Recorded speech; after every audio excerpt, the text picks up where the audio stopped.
Hello दोस्तों, नमस्ते भाई। कैसे हैं आप लोग? बच्चों, कैसा महसूस कर रहे हैं भाई स्टूडेंट?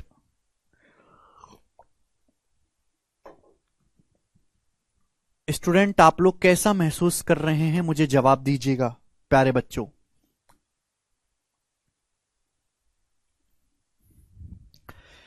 पिछली क्लास में देखिए, आज तुम मुझे बहुत परेशान करने वाले हो, मैं अच्छी तरीके से जानता हूं। और पिछली क्लास में मैंने आपको बताया था सक्सेसिव परसेंटेज चेंज का कंसेप्ट। 2 दिन में आप उस कंसेप्ट को रिवीजन करानी होगा और आप भूल गए होगे और आज तुम मुझे परेशान करोगे। ठीक है, जो वैसे मेहनती बच्चे हैं उनको भैया बहुत बहुत धन्यवाद कि आप मेहनत से पढ़ते हैं, रिवीजन करते हैं, सवाल करते हैं, आगे के क्वेश्चन प्रैक्टिस करके आते हैं, ये बहुत अच्छी बात है। तो लास्ट क्लास में मैंने आपको बताया था सक्सेसिव परसेंटेज चेंज, क्रमागत प्रतिशत परिवर्तन, कि एक संख्या को लगातार किसी परसेंटेज से बदलते रहना ही सक्सेसिव परसेंटेज चेंज है।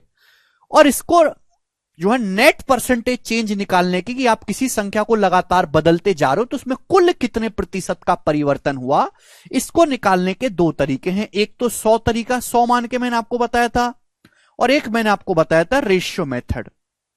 रेशियो मेथड आप बोलोगे हां जी सर बिल्कुल सही।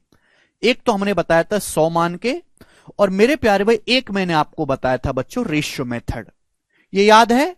और आज की क्लास में मेरे प्यारे भाई मैं आपको सिखाऊंगा फॉर्मूला, कि आप फॉर्मूले का इस्तेमाल करके कैसे मेरे प्यारे भाई जल्दी से फॉर्मूले का इस्तेमाल करके कैसे सक्सेसिव परसेंटेज चेंज आसानी से निकाल सकते हैं। ध्यान सुनिएगा, फॉर्मूला मेथड ये थर्ड मेथड है मेरे प्यारे भाई।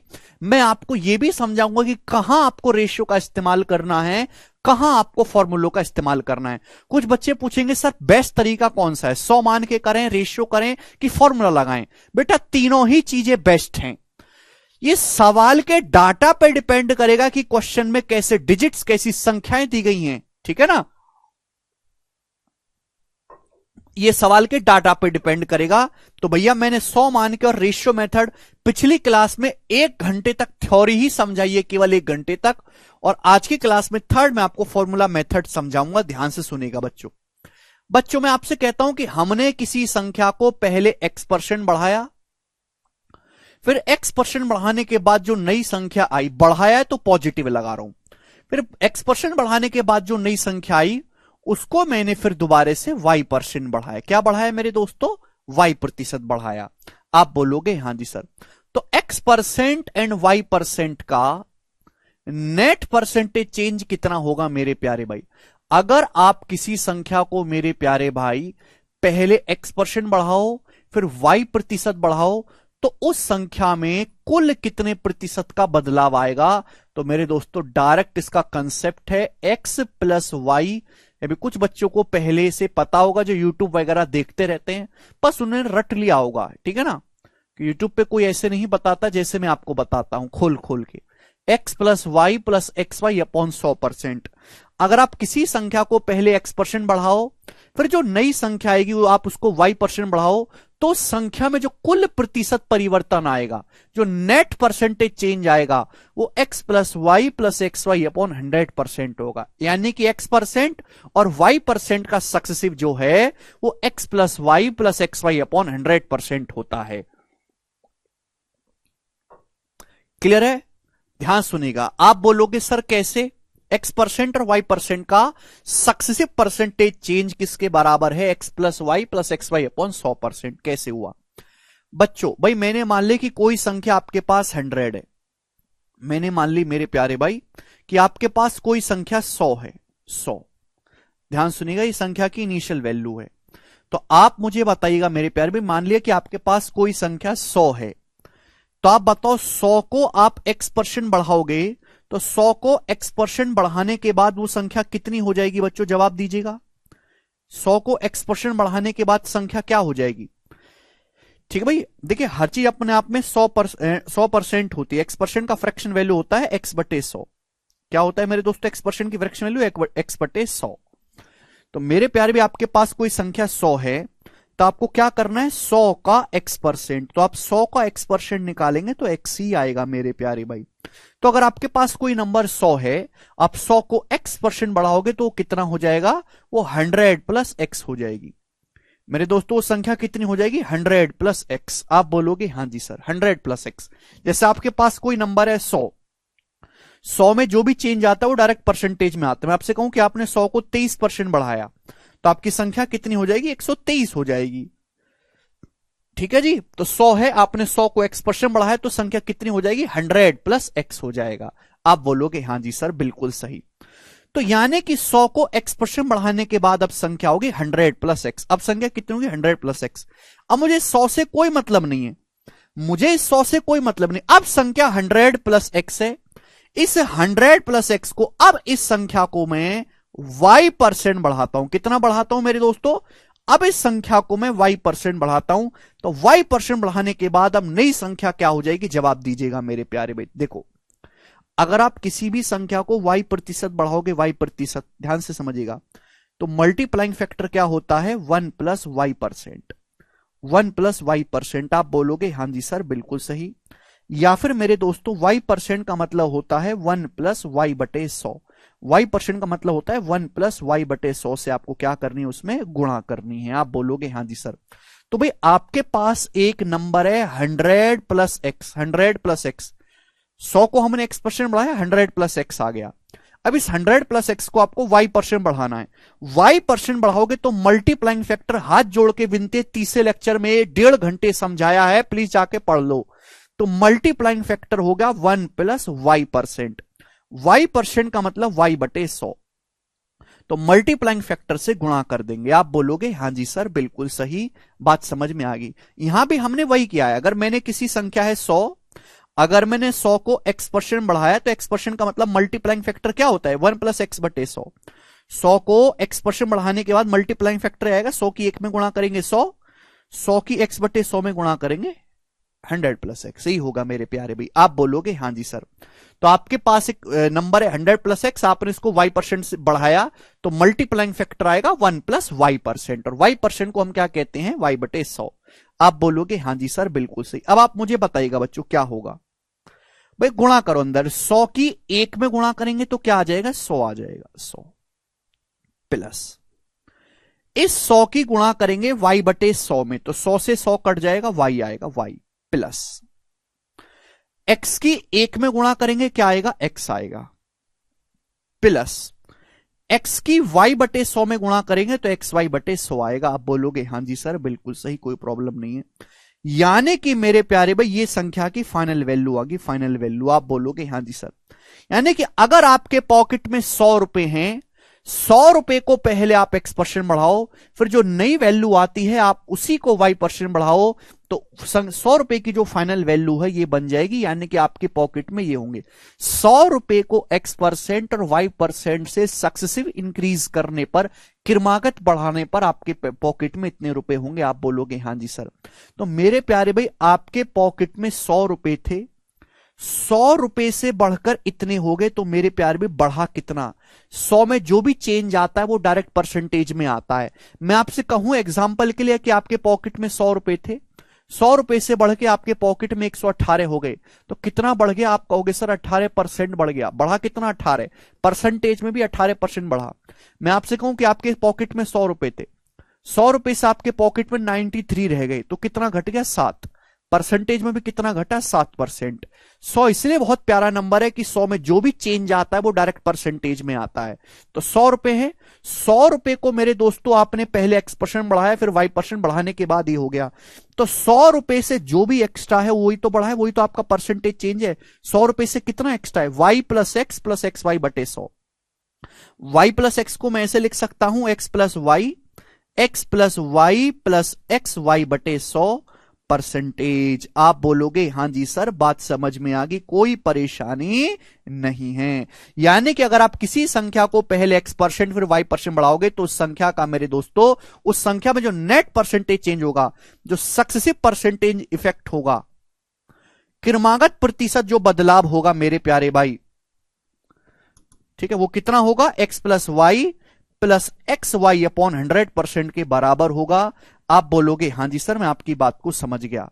ठीक है बच्चों, जो बच्चे मेरे प्यारे भाई, जो बच्चे मेरे दोस्तों इसको ना समझ पाए हैं वो रट लो, मैं इससे ज्यादा एक्सप्लेन नहीं कर सकता, समय नहीं है। यही बेसिक है मेरे प्यारे भाई। यही है बेसिक, और कोई बेसिक नहीं है। 100 रुपए को अगर आप x% और y% बढ़ाओगे तो संख्या में कुल कितने प्रतिशत का बदलाव होगा? x plus Y plus X Y upon 100% का बदलाव होगा। अब जैसे मैं आपसे एक एग्जाम्पल देता हूं, मैं आपसे पूछता हूं मेरे प्यारे भाई कि आपने किसी संख्या को पहले मेरे दोस्तों 10% बढ़ाया, 10% बढ़ाया, फिर आपने उस संख्या को मेरे दोस्तों 20% बढ़ाया, 20%। तो संख्या में कुल कितने प्रतिशत का बदलाव होगा? आपने किसी संख्या को पहले 10% बढ़ाया, फिर मेरे दोस्तों आपने 20% बढ़ाया, तो वो संख्या कुल कितने प्रतिशत बढ़ जाएगी? नेट परसेंटेज चेंज उस संख्या में कितना आएगा? तो भाई देखिए, 10 और 20 को फॉर्मूले से अगर आप करोगे तो x की जगह 10 दिया है। देखिए अगर बढ़ रहा है तो हम पॉजिटिव लेंगे, घट रहा है तो हम निगेटिव लेंगे। 10 प्लस 20 प्लस 10 गुणा 20/100, 10 गुणा 20/100। आप बोलोगे हां जी सर बिल्कुल सही, कोई प्रॉब्लम नहीं है। तो मेरे प्यारे बच्चों क्या आएगा? ये आ जाएगा 10 प्लस 20 30, 200/100 होता है 2, यानी कि 32%। तो वो संख्या 32% बढ़ जाएगी, 32% इंक्रीज हो जाएगी। ये आंसर हो गया 32%। आप इसको रेशियो से भी कर सकते हैं। रेशियो से कैसे करेंगे मेरे प्यारे भाई? भाई रेशियो से भी मैंने आपको सिखाया पिछली क्लास में कि आपने किसी संख्या को 10% बढ़ाया। डाटा बहुत आसान है, 10% की फ्रैक्शन वैल्यू है 1/10, 1/10 बढ़ाया है तो मेरे दोस्तों संख्या 10 से बढ़ के कितनी होगी? 11। फिर आपने 20% बढ़ाया, 20% की फ्रैक्शन वैल्यू होती है बच्चों 1/5, 1/5, यानी कि संख्या 5 से बढ़ के कितनी हो जाएगी मेरे प्यारे भाई? 6। तो सक्सेसिव निकालेंगे तो मल्टीप्लाइंग फैक्टर की सीधी सीधी गुणाएं, 2 से कट जाएगा, 2 पंजे 10 और 2 तिया 6, तो आ जाएगा 5 पच्चे 25 रेशियो 33। यानी कि अगर आपकी इनिशियल वैल्यू 25 है संख्या की तो 33 हो जाएगी। 25 से बढ़ के 33 हो गया तो कितना बढ़ा गया मेरे दोस्तों? 8 ओवर 25, 25 से 8 बढ़ गया। 1/25 4% होता है, 8/25 32% होता है, 32%। तो संख्या 32% इंक्रीज हो जाएगी। तो देखिए आप इस सवाल को फॉर्मूले से भी कर सकते हैं, रेशियो से भी कर सकते हैं, दोनों ही आसान हैं। दोनों आसान क्यों है? क्योंकि ये मैंने जो एग्जांपल लिया है ये डाटा इजी है, इजी डाटा है। आप बोलोगे हां जी सर फॉर्मूले से भी इजी है और रेशियो से भी इजी है। लेकिन बच्चों मैं आपके सामने सवाल इस प्रकार से दे देता हूं कि हमने किसी संख्या को पहले 17% बढ़ाया, 17%, फिर मेरे दोस्तों हमने उस संख्या को 13% बढ़ाया, 13%। पहले किसी संख्या को 17% बढ़ाया, फिर हमने उस जो नई संख्या आई फिर 13% इंक्रीज किया, तो संख्या में कुल कितने परसेंट का बदलाव होगा? बताओ। अगर आप इस चीज को रेशियो से करोगे तो पागल हो जाओगे। रेशियो से आपको वही सवाल करना है जिसकी फ्रैक्शन वैल्यू इजी बन रही हो। 17% की फ्रैक्शन वैल्यू बहुत खतरनाक होती है। 17% की फ्रैक्शन वैल्यू होती है 17/100, यानी कि अगर कोई संख्या 100 थी तो 100 से बढ़ के 117 हो गई। 13% की फ्रैक्शन वैल्यू होती है 13/100, यानी कि अगर कोई संख्या 100 थी तो 100 से बढ़ के 113 हो गई। अब इनका मल्टीप्लाई सक्सेसिव करेंगे, 117 की 113 में गुणा करने में आप पागल हो जाएंगे। तो ये वाला रेशियो मेथड यहां पे बेकार है, किसी काम का नहीं है। हाँ यहां रेशियो इजीली हो गया, तो रेशियो मेथड आप वहां इस्तेमाल करो जहां फ्रैक्शन वैल्यू बहुत इजीली बन रही हो, बहुत छोटी छोटी फ्रैक्शन वैल्यू। इसको रेशियो से करोगे तो आप पागल हो जाओगे मेरे दोस्तों। समझ में आया? यस और नो? आप बोलोगे हां जी सर ये फॉर्मूले से ही बेस्ट है।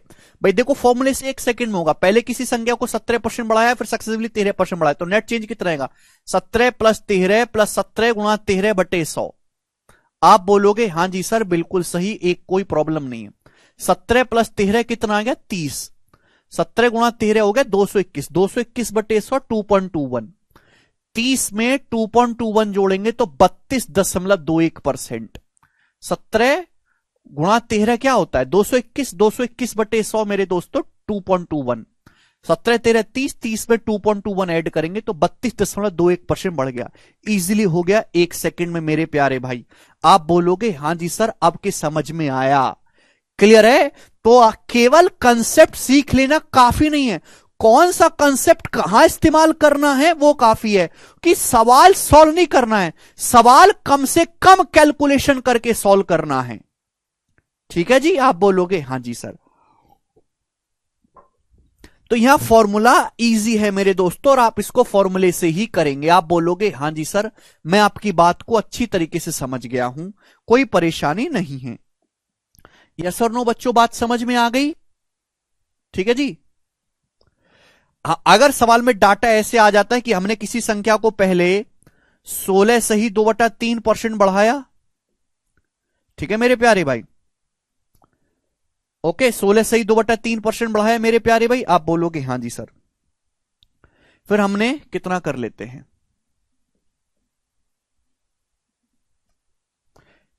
फिर हमने 20:4/7% घटाया, तो संख्या में कुल कितने प्रतिशत का बदलाव आएगा? अगर सवाल ऐसा आ जाता है कि हमने किसी संख्या को पहले 16 सही 2/3% बढ़ाया, फिर 28 सही 4/7% घटाया, तो संख्या में कुल कितने प्रतिशत का बदलाव आएगा?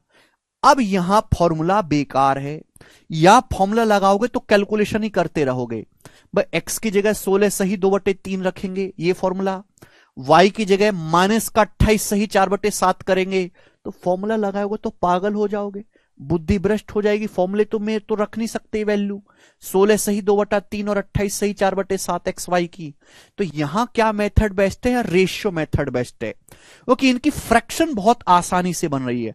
आपने किसी संख्या को 16 सही 2/3% बढ़ाया, फ्रैक्शन वैल्यू 1/6, 28 सही 4/7% की फ्रैक्शन वैल्यू 2/7, 14 सही 2/7% 1/7 है, 28 सही 4/7% 2/7, 1/6 बढ़ाने का मतलब अगर संख्या की वैल्यू 6 थी तो 6 से बढ़ के 7 हो गई। संख्या को आपने 2/7 घटाया तो वैल्यू 7 थी, तो 7 से घट के कितनी होगी मेरे दोस्तों? 7 से घट के 5, 7 से 7 कट गया, ये आ गया जी 6:5, यानी कि संख्या 1/6 डिक्रीज होगी। 1/6 का मतलब 16.66% संख्या का मान घट गया। तो बताओ यहां रेशियो से जल्दी हो गया, तो फर्क समझ में आया? आप बोलोगे हां जी सर, फर्क समझ में आया। तो जो बच्चे ये कह रहे हैं कि सर कौन सा मेथड बेस्ट है, ये बेस्ट है, हर चीज अपने आप पे बेस्ट है, ये सवाल पे डिपेंड करेगा कि आपको कौन सा लगाना है। समझ में आ गया बच्चों? आप बोलोगे हां जी सर, बिल्कुल सही, कोई प्रॉब्लम नहीं है।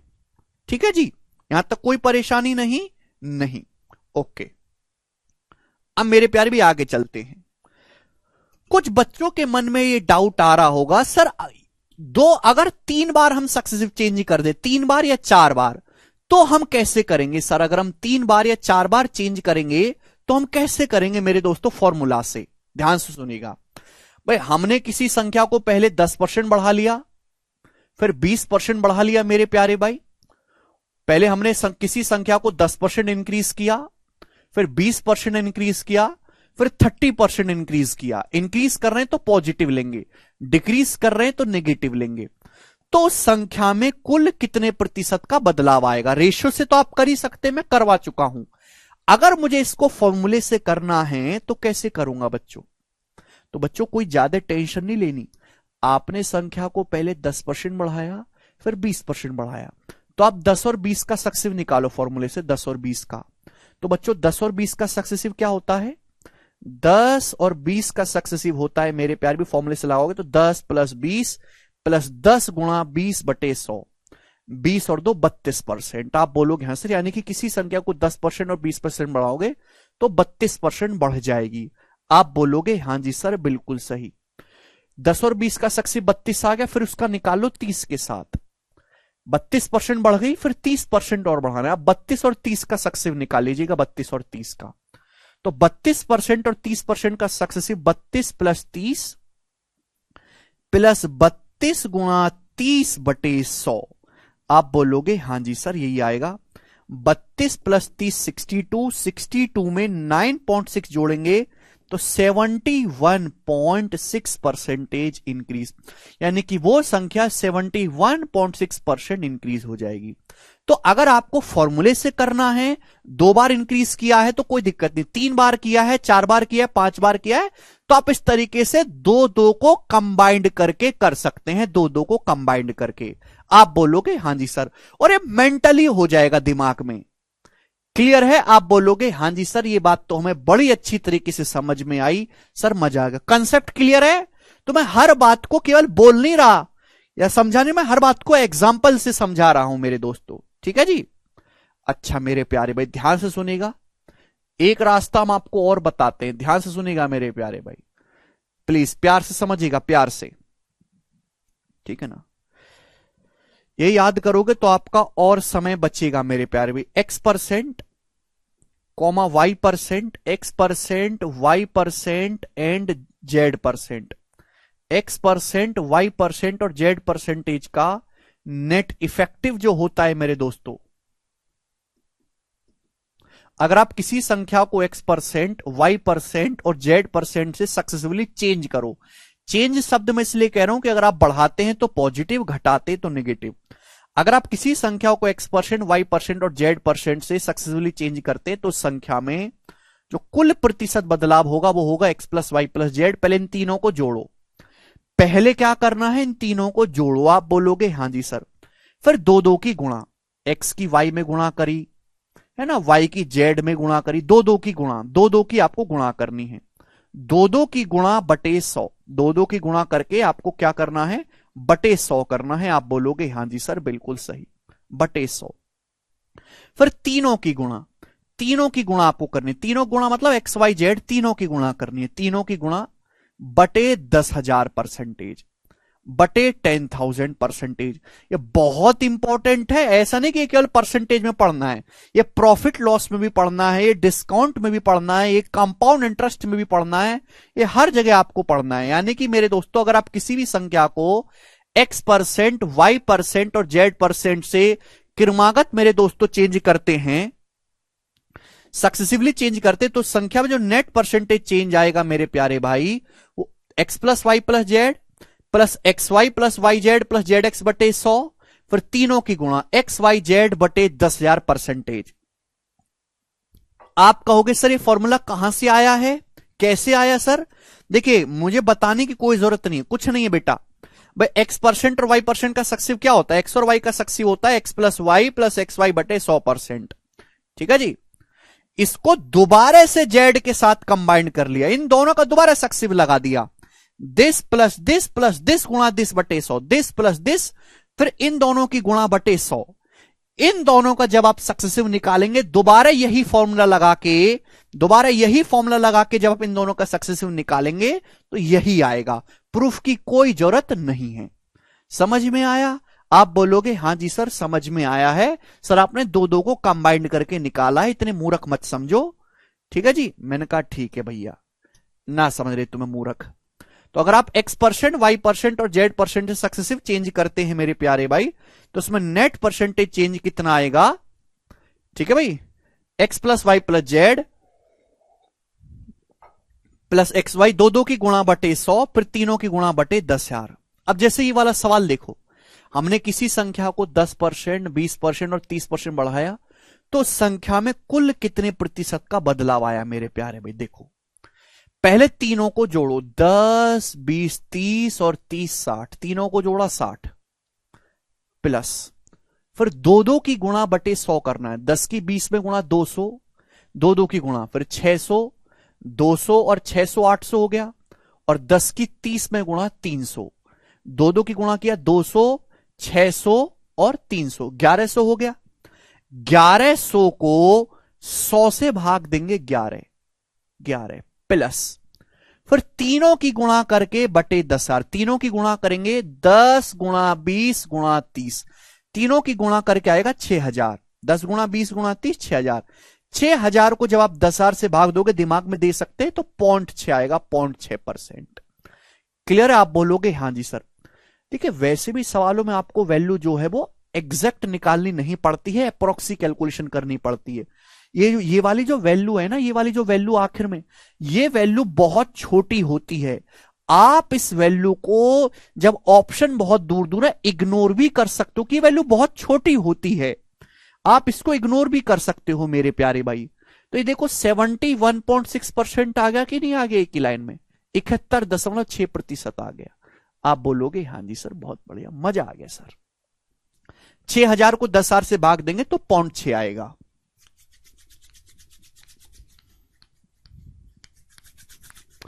कर पाए?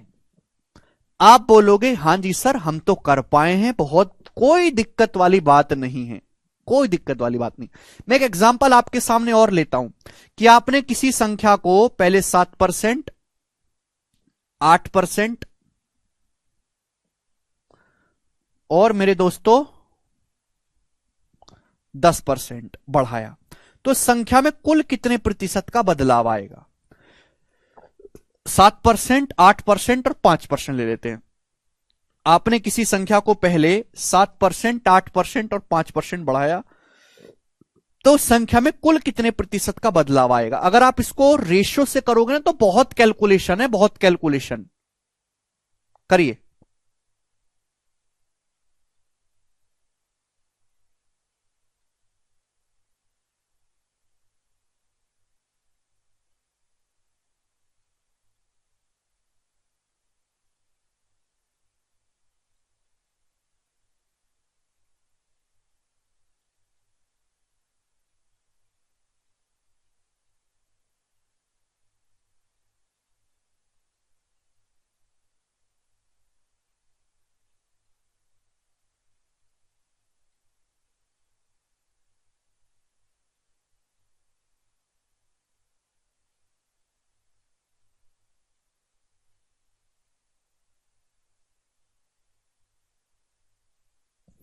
इतना बेसिक समझा रहा हूं बच्चे ना, जैसे इस क्लास में आपको सक्सेसिव का बेसिक समझा रहा हूं, पिछले क्लास में भी 1 घंटे मैंने आपको बताया था। बच्चे इस लेक्चर को स्किप कर देंगे, फिर बाद में पूछेंगे कैसे आया कैसे आया, बेसिक से बताओ बेसिक से बताओ। तो भाई पूरा पढ़ा करो, जितना भी मैं आपको पढ़ाता हूं पूरा लेक्चर पढ़ा करो, और मैं हर बात को बड़ी डिटेल में बताता हूं। कभी भी मैं कोई कंसेप्ट रटवाता नहीं हूं कि इसे रट लो, नहीं। अगर आप इसको रेशियो से करोगे तो इनकी फ्रैक्शन वैल्यू बड़ी खतरनाक बन रही है, खतरनाक फ्रैक्शन वैल्यू। उनको सॉल्व करोगे तो बहुत ज्यादा कैलकुलेशन होगी। फॉर्मूले से आसान है। अब दो रास्ते बताएं, या तो दो दो का कंबाइंड करके कर लो, या डायरेक्ट। मेरे दोस्तों हमने आपको क्या सिखाया है, डायरेक्ट बच्चों क्या सिखाया हमने, तो आप कहोगे सर एक्स और वाई और जेड का सक्सेसिव तीनों को जोड़ो, 7, 8, 15 और 5, 20, 20 आ गया 20। 20 से थोड़ा ही ज्यादा होगा, फिर दो दो की गुणा बटे 100, 7 अट्टे 56 प्लस 8 पंजे 40, 56 प्लस 40 कितना हो गया मेरे दोस्तों आपका 96, 56 प्लस 40 96, 96 फिर 7 पंजे 35, 96 में 35 जोड़ देते हैं तो 5 जोड़ेंगे 101 हो जाएगा, और फिर 30 जोड़ेंगे मेरे दोस्तों 131, 96 में 35 जोड़ेंगे 131, 131 को 100 से भाग देंगे 1.31, ये आ गया मेरे प्यारे भाई। 7 अट्टे 56, दो दो की गुणा करनी है फिर बटे 100 करना है। फॉर्मूला छोड़ो, ऐसे लिखना सीखो।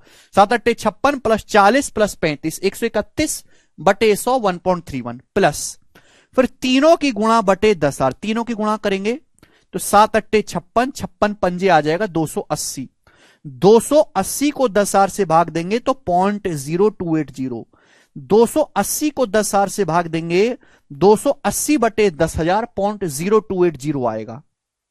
क्लियर है? ये वैल्यू इतनी छोटी होती है कि इसको इग्नोर भी किया जा सकता है। अब आप देखिएगा 20 में 1 जोड़ेंगे 21, 21.31 21.33 21.338%, ये सवाल का आंसर है। 21.338% is will be the answer of this question. बिल्कुल सही प्रियंका, बिल्कुल सही। तो आपने कितनी जल्दी एग्जैक्ट कैलकुलेशन कर ली और एग्जैक्ट आंसर आपने बता दिया, बिल्कुल दशमलव के 3 स्थान तक।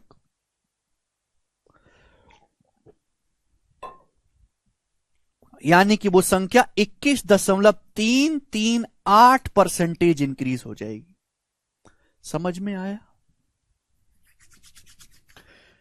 क्लियर है? पिछला लेक्चर पढ़ के आओ अंशुल, बोलिए। तो देखो मैंने अभी तक क्या आपको कंसेप्ट समझाया। मैंने आपको ये 2 कंसेप्ट तो मैं पिछली क्लास में बता चुका हूं। आज की क्लास में मैंने आपको समझाया कि फॉर्मूला मेथड क्या होता है। ठीक है ना प्यारे बच्चों? आप बोलोगे हैं सर कि फॉर्मूले से हम कैसे नेट परसेंटेज चेंज निकालते हैं, कहां फॉर्मूला लगाना है, कहां रेशियो लगाना है, बड़ी अच्छी तरीके से मैंने आपको समझाया। 2 से ज्यादा बार हम सक्सेसिव चेंज करेंगे तो फॉर्मूला कैसे लगाएंगे वो भी मैंने आपको समझाया है। मैंने आपको एग्जाम्पल भी दे दिए दुनिया भर के। चलेगा, आगे चलते हैं। अब जो मैं कंसेप्ट आपसे पूछने वाला हूं, जो मैं सवाल आपसे पूछने वाला हूं, वो बहुत इंपॉर्टेंट है और जरा सोच समझ के जवाब दीजिएगा। बोला है, मैं आपसे बोलता हूं कि आपके पास कोई संख्या n है। मैं आपसे कहता हूं कि आपके पास कोई संख्या n है। n को पहले 16% बढ़ाया, 16% बढ़ाया, फिर 10% घटाया और फिर 22% बढ़ाया, 22% बढ़ाया n को। आपके पास कोई संख्या n है, n को मैंने 16% बढ़ाया, फिर 10% घटाया, फिर 22% बढ़ाया। ये पहला रास्ता होगा, फर्स्ट वे। ये सेकंड वे है मेरे दोस्तों, सेकंड वे। मैंने n को पहले मेरे प्यारे भाई 10% घटाया, फिर 22% बढ़ाया, फिर 16% बढ़ाया, 16% बढ़ाया, 16%। क्या ये दोनों बात, मेरे पास कोई संख्या n है, n को पहले मैंने सक्सेसिवली इस तरीके से चेंज किया, दूसरी बार मैंने n को इस तरीके से चेंज किया, तो क्या n की जो फाइनल वैल्यू है, जो n में परसेंटेज चेंज आएगा, वो सेम होगा कि अलग अलग होगा?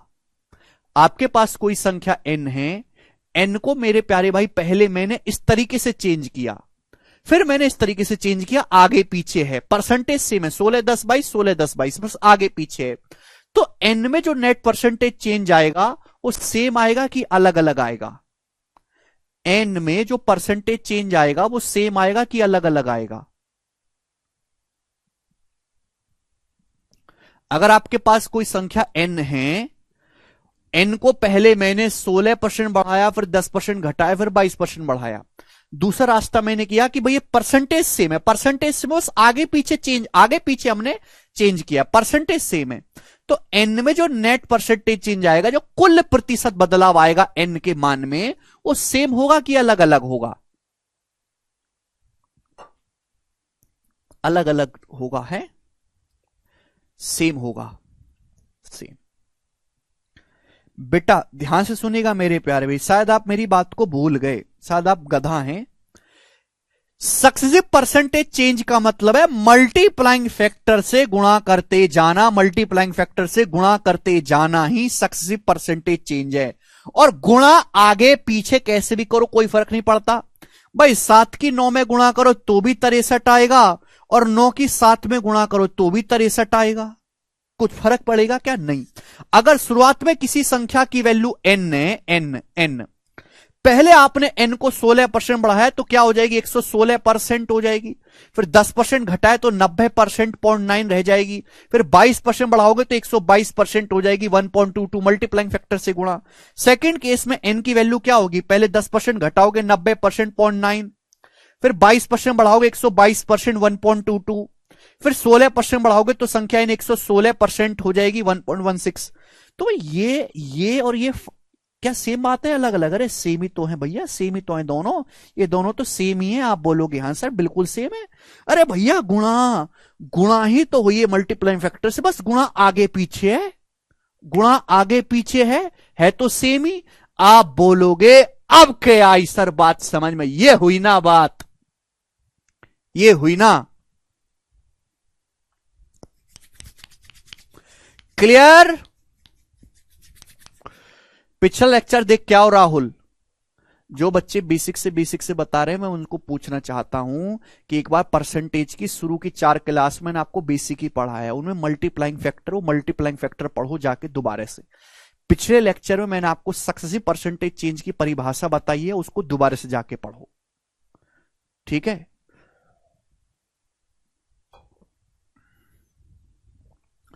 तो सेम ही होगा मेरे दोस्तों, यानी कि आप ऐसा नहीं कि अगर आप इनका सक्सेसिव परसेंटेज चेंज निकालना चाहते हैं तो आपको ऐसे निकालना होगा।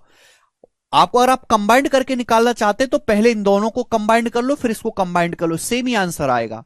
आप इन दोनों को कंबाइंड कर लो, फिर इसको कंबाइंड कर लो, सेम ही आंसर आएगा। आंसर पे कोई फर्क नहीं पड़ेगा। जैसे मेरे दोस्तों एग्जाम्पल मैंने आपके सामने लिया था, ये एग्जाम्पल मैंने आपके सामने लिया था, 10, 20 और 30 का सक्सेसिव ये होता है 71.6%। ये मैं आपको आगे में इसकी कैलकुलेशन में हेल्प दिखाऊंगा आपको। 10, 20 और 30% का सक्सेसिव, मुझे 10, 20 और 30% का सक्सेसिव निकालना है। एक बच्चा कहता है सर सक्सेसिव आगे पीछे कैसे भी कर लो कोई फर्क नहीं पड़ता। एक बच्चा कहता है सर 10 और 30 का सक्सेसिव निकालूंगा मैं तो पहले। 10 और 30 का सक्सेसिव क्या होता है बेटा? 10 और 30 का सक्सेसिव होता है 10 + 30 + 10 × 30/100। कितना आ जाएगा? तो आप कहोगे सर 43%। 10 और 30 का सक्सेसिव आएगा 43%। फिर वो कहता है सर 43% आ गया 10 और 30 का सक्सेसिव, अब मैं इसको 20 के साथ कंबाइन कर लेता हूं। तो 43 और 20 का सक्सेसिव क्या आएगा मेरे प्यारे भाई? तो आप कहोगे सर 43 + 20 + 43 × 20/100। 43 × 20 860, 860/100 8.6। तो मेरे दोस्तों ये अभी भी 71.6% आएगा। आंसर पे कोई फर्क नहीं पड़ेगा। तो सक्सेसिव में किसी को भी पहले आगे पीछे ऊपर नीचे कैसे भी कंबाइंड कर सकते हैं, आंसर पे 2 धेले का फर्क नहीं पड़ेगा।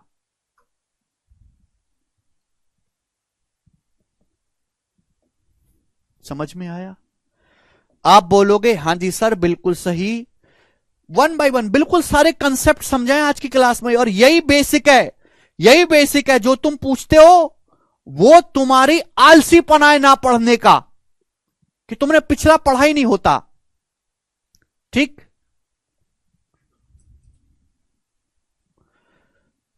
4% आ गई तो 2 को कंबाइंड करके कर लो, पहले 3 को कंबाइंड कर लो फिर चौथे को। सर -10% क्या? तो साइन बेटा 10% डिक्रीज करोगे तो संख्या 90% रह जाएगी। मल्टीप्लाइंग फैक्टर 0.9, 10 किसी भी संख्या को 10% घटाओगे, 100 से 10% घटाओगे 90% रह जाएगी, तो मल्टीप्लाइंग फैक्टर 0.9। ठीक है जी, आप बोलोगे हाँ जी सर। आखिरी कंसेप्ट आपके सामने, आखिरी कंसेप्ट, अगर आप किसी संख्या को पहले x% बढ़ाते हो फिर x% से ही घटा दे, तो x% एंड -x% का नेट परसेंटेज चेंज।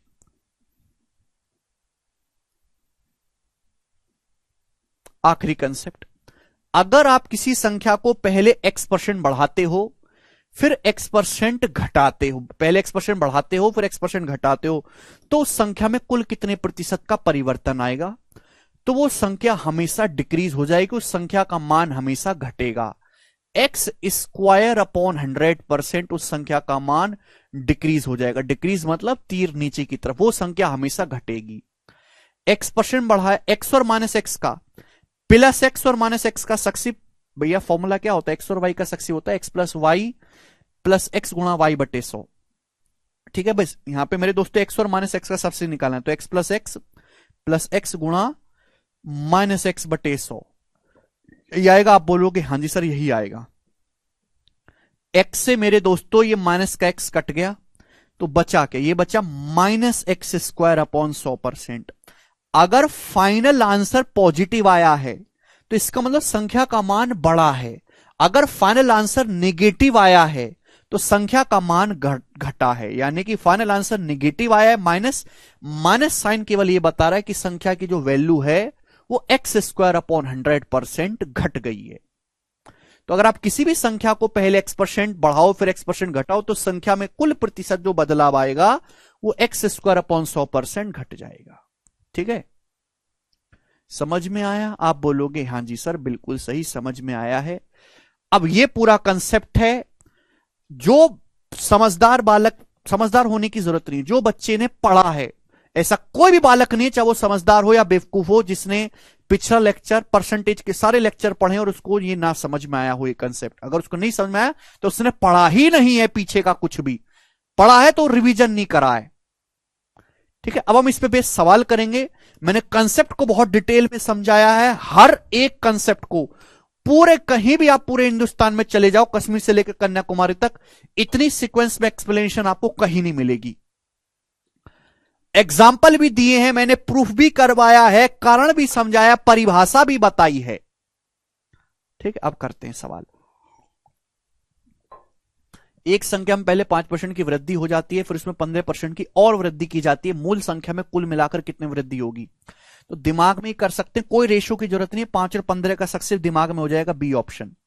5 + 15 + 5 × 15 75, 75/100.75, तो 20.75% इंक्रीज होगा, बी ऑप्शन आंसर है। आगे चलेंगे।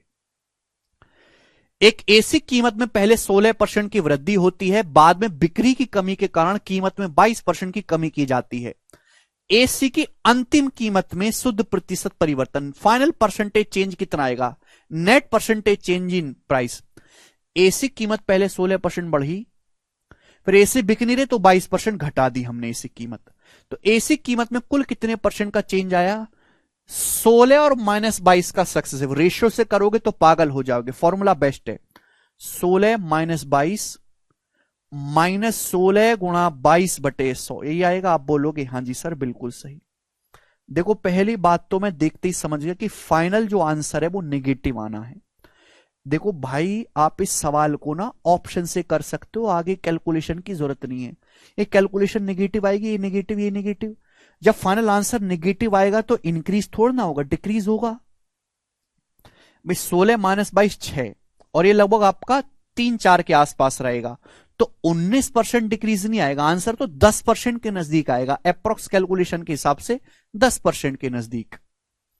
भाई 16 में से -22 को घटाएंगे, -6, माइनस 16 × 22 क्या होता है भाई? 16 की 20 में गुणा 320, 16 दूनी 32, 352। 16 × 22 352, 352 को 100 से भाग करेंगे, -3.52। तो ये फाइनल आंसर नेगेटिव आ रहा है। ये मैंने पहले देख लिया कि अगर फाइनल आंसर नेगेटिव आ रहा है तो एसी की कीमत घटी है, इंक्रीज हुई नहीं, ये दोनों ऑप्शन होंगे ही नहीं, और आंसर 10 के नजदीक आएगा, क्योंकि ये कैलकुलेशन बहुत छोटी है, ये 6 है। 19-20 के नजदीक नहीं आएगा तो ये आंसर होगा। तो ये आपको करने की जरूरत नहीं थी, दोनों स्टेप दिमाग में हो जाएगा ये सवाल सॉल्व। आगे चलेंगे, बताइएगा जी, करो बच्चों।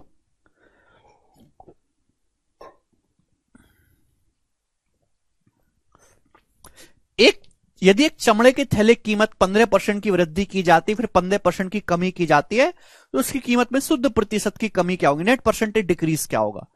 एक चमड़े की कीमत पहले 15% बढ़ाई, थैले की कीमत फिर 15% घटाई, तो भाई ये सेम परसेंटेज से बढ़ा रहे हैं घटा रहे हैं, तो हमेशा उसमें चेंज आएगा, डिक्रीज होगा। कितना? x² / 100%। 15 का स्क्वायर 225/100, 2.25% चमड़े के थैले की कीमत घट जाएगी, बी ऑप्शन आंसर है। मात्र 1 सेकंड में कर सकते हैं। तो कंसेप्ट समझने से मेरे दोस्तों कितनी आसान हो जाती हैं चीजें, बताइएगा, करिएगा।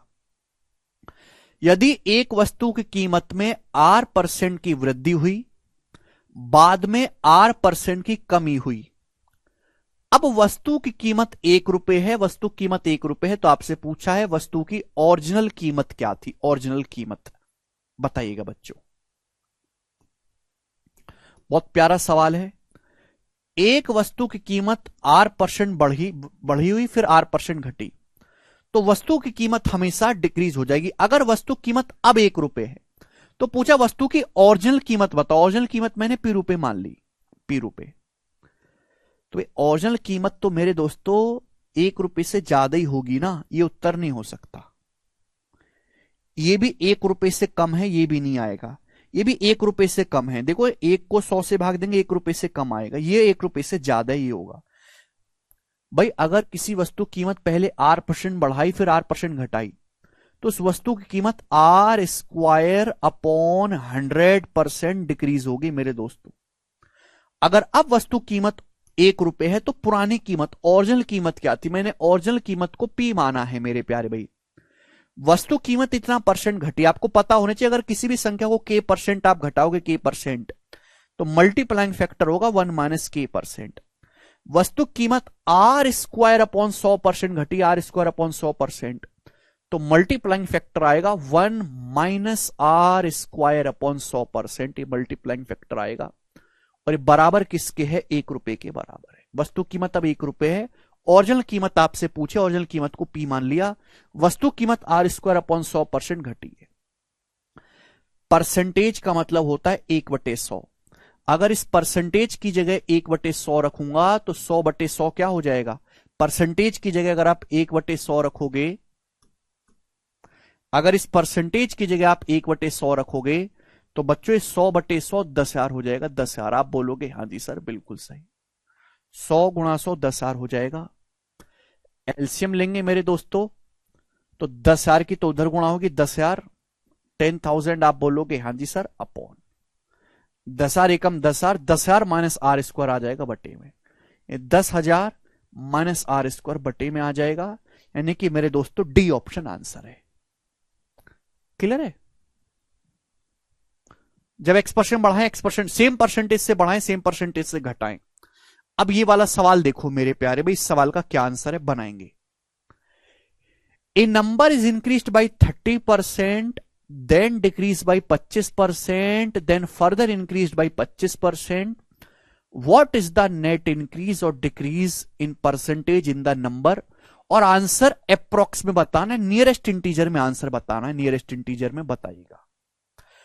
ये सवाल आपको बहुत हल्के लग रहे होंगे लेकिन ये प्री और मेंस दोनों में आते हैं। बोला है एक संख्या को पहले 30% बढ़ाएगा 30%, 30% बढ़ाया गया 30, फिर उसके बाद मेरे दोस्तों 25% घटाया गया, फिर 25% बढ़ाया गया 25%। तो आपसे पूछा उस संख्या में कुल कितने प्रतिशत का बदलाव आएगा, कुल कितने प्रतिशत की वृद्धि होगी संख्या में, अप्रोक्स आपसे पूछा है। तो भाई साहब इस सवाल को करने के अब तरीके हैं दो। इस सवाल का डाटा बहुत आसान है, आप रेशियो से भी कर सकते हैं, फॉर्मूले से भी कर सकते हैं। रेशियो से कैसे करना है भाई, 30% बढ़ाओगे 30% की फ्रैक्शन वैल्यू होती है 3/10। अब मैं लिख नहीं रहा, 3/10 बढ़ाने का मतलब संख्या 10 से 13 हो जाएगी। फिर संख्या की वैल्यू 25% घटाओगे 1/4, 1/4 का मतलब संख्या का मान 4 से 3 हो जाएगा। पर संख्या की वैल्यू 25% बढ़ाओगे 25% की फ्रैक्शन वैल्यू 1/4, तो संख्या का मान 4 से बढ़ के 5 हो जाएगा। ये हो जाएगा संख्या में कुल कितने प्रतिशत का बदलाव आया, मल्टीप्लाई सक्सेसिव 5 दूनी 10, 4 चौक 16 दूनी 32 आ गया, 32 रेशियो 13 तिया 39, 32 रेशियो 39 आ गया। अब आप मुझे खुद बताओ, अगर कोई संख्या 32 है, 32 से बढ़ के 39 हो गई तो डिक्रीज तो नहीं हुई है, इंक्रीज हुई है। ये दोनों ऑप्शन नहीं है, कितना इंक्रीज हुई है, 32 से 39 होगी तो कितना बढ़ गई जी 7। 32 से 39 हुई है तो कितना बढ़ी है मेरे प्यारे भाई, जवाब दीजिएगा। तो आप कहोगे सर 7/32, 7 बढ़ी ओवर 32। 1/32 क्या होता है, देखो 1/16 होता है 6.25%, 16 का आधा 32, 6.25 का आधा 3.125%। सो ये होते 1/32 की वैल्यू 3.125%। इसका 7 गुना आप करोगे तो 7 की 3 में गुणा 21 और 125 सत्ते 875। मैंने आपसे बोला है 125 का पाड़ा याद करो तो 21.875% इंक्रीज आएगा, यानी कि 21.8 21.5 से ज्यादा है, 21.5 से ज्यादा है तो हम 22% इंक्रीज लेंगे। ये उत्तर नहीं, 21.5 से ज्यादा है तो 22% लेंगे, ना कि 21।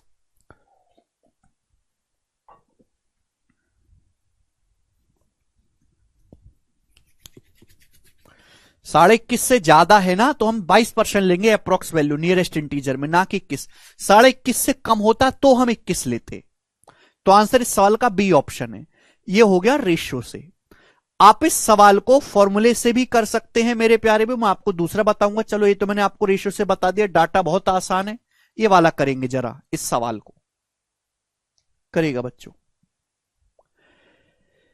एक और बिल्कुल ऐसा ही सवाल, एक संख्या को पहले 16% बढ़ाया गया, फिर 14% बढ़ाया गया 14%, फिर अब जो प्राप्त संख्या उसको 30% घटाएगा 30%। तो आपसे पूछा है मूल संख्या को अब 30% घटाया गया, मूल संख्या में पूर्णांक के निकटतम अप्रोक्स आपको आंसर बताना है, नेट परसेंटेज चेंज क्या, ओरिजिनल नंबर कितना परसेंट से डिक्रीज हुआ है या इंक्रीज हुआ। What is the net increase और decrease percent in the original number. एक संख्या थी, एक संख्या को पहले 16% बढ़ाया, फिर 14% बढ़ाया, फिर अब जो नई संख्या है उसको 30% घटाया, तो ओरिजिनल नंबर में कितने परसेंट का बदलाव आएगा। पे नो इंक्रीज डिक्रीज तो है नहीं मेरे दोस्तों, इनमें से कोई एक है, बताइएगा मेरे प्यारे भाई। अब अगर आप इसको रेशियो से करोगे हो जाएगा, मैं मना नहीं कर रहा, लेकिन इनकी फ्रैक्शन वैल्यू बड़ी खतरनाक बनेगी, बहुत खतरनाक। और फिर उस खतरनाक फ्रैक्शन को मल्टीप्लाई करना और डिफिकल्ट है, तो यहां फॉर्मूला बेस्ट रहेगा। आंसर अप्रोक्स में ही बताना है तो लंबा वाला फॉर्मूला मत लगाओ, दो दो को कंबाइंड करके कर लो। रेशियो से कैलकुलेटिव है, मुझे देखती पता चल गया, तो इनकी फ्रैक्शन खतरनाक है। अब 16 और 14 का सक्सेसिव क्या होगा? 16 और 14 का सक्सेसिव एक्स और वाई का successive X plus Y plus X Y बटे 100, जल्दी करा करो। 16 और 14 का सक्सेसिव 30 प्लस 16 गुणा 14, 16 गुणा 14 आएगा 160 और 64 224, 224 बटे 100 2.24, यानी कि आएगा 32.24%। तो 16 और 14 का सक्सेसिव आया है 32.24%। दिमाग में कर लिया? अब मुझे 32.24 और 30 का सक्सेसिव निकालना, इन दोनों का सक्सेसिव निकालना, इन दोनों का। भैया आंसर कितने दूर दूर हैं? बहुत दूर दूर हैं। अगर 0.24 को इग्नोर भी कर दो ना, आंसर पे कोई फर्क नहीं पड़ेगा, बहुत दूर दूर आंसर है। 32 और -30 का सक्सेसिव क्या होगा? 32 माइनस 30 2, और -32 गुणा 30 आएगा 960, 960 बटे 100 0.9.6, यानी कि आएगा -7.76, यानी कि फाइनल आंसर नेगेटिव आएगा, तो इंक्रीज नहीं होगा। अबे 7 के नजदीक है कि 9 के? 9 के नहीं, 7% के नजदीक है, तो अप्रोक्स 7% डिक्रीज होगा, 7% डिक्रीज, ये आंसर है, ये ऑप्शन। तो लगभग कैलकुलेशन करो ना, जब लगभग पूछा है, क्यों एग्जैक्ट कैलकुलेशन करनी भाई? 32 और -30 का सक्सेसिव 32 माइनस 30 माइनस 32 गुणा 30 बटे 100, ये चीज नहीं लिखनी होती है भाई, बालक थोड़ा ना दूध पीते है, कटोरी से दूध पीते हो क्या अभी? 32 माइनस 30 2, 32 गुणा 30 960 बटे 100 9.6, तो अप्रोक्स 7.67% के आसपास आएगा। That means only A option should be the correct, nothing else, कि ऑप्शंस बहुत दूर दूर हैं। आगे चलेंगे, बताइएगा।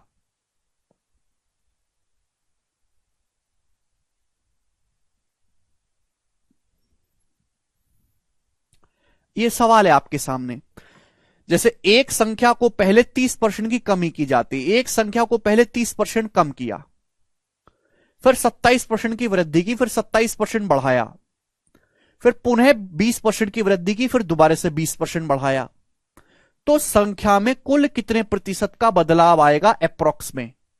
सारे प्रीवियस सवाल है, आंसर काफी दूर दूर हैं, तो मैं अप्रोक्सी कैलकुलेशन करूंगा, मेरे पास टाइम नहीं है एग्जैक्ट कैलकुलेशन करने का।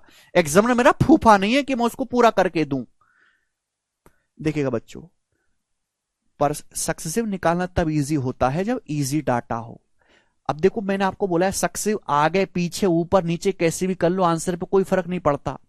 अब मैं -30 और 27 का सक्सेसिव निकालूंगा, कैलकुलेटिव होगा, लेकिन अगर मैं -30 और 20 का सक्सेसिव पहले निकाल लूं, इन दोनों का पहले निकालूं, तो कैलकुलेशन कम होगी कि नहीं होगी? जल्दी निकलेगा भाई। एक्स और वाई का successive X plus Y plus X Y बटे 100, बस एक्स की जगह -30 रखना है, वाई की जगह 20 रखना है, -30 गुणा 20 600 बटे 100, तो कितना आएगा? आप कहोगे सर जी ये तो माइनस का 10 और ये -6, 16% आया, 16%।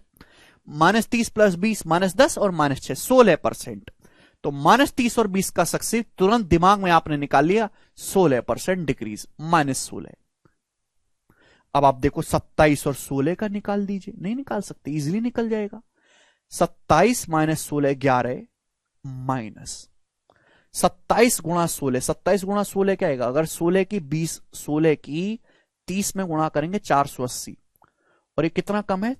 3 कम है ना। 27 को 30 माइनस 30 कैसे गुणा करते हैं जल्दी? 27 की जैसे मुझे 16 में गुणा करने, तो जल्दी गुणा ऐसे करते हैं, 27 को लिखो 30 माइनस 3, फिर गुणा करो 16 में, 16 की 30 में गुणा 480, 480 में से 32 घटाना है, पहले 30 घटाओ 450, फिर आप 2 घटाओ, ठीक है ना? आप बोलो 480 में से 48 घटाना है, तो 432 आएगा। 432 बटे 100 4.32।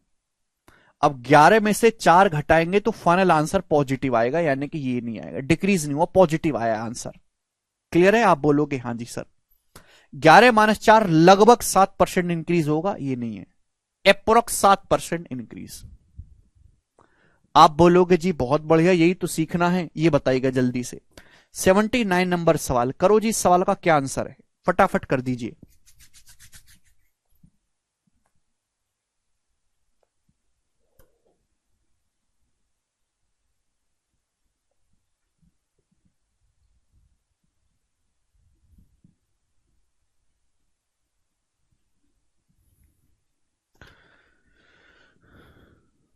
जी जल्दी से बनाइएगा।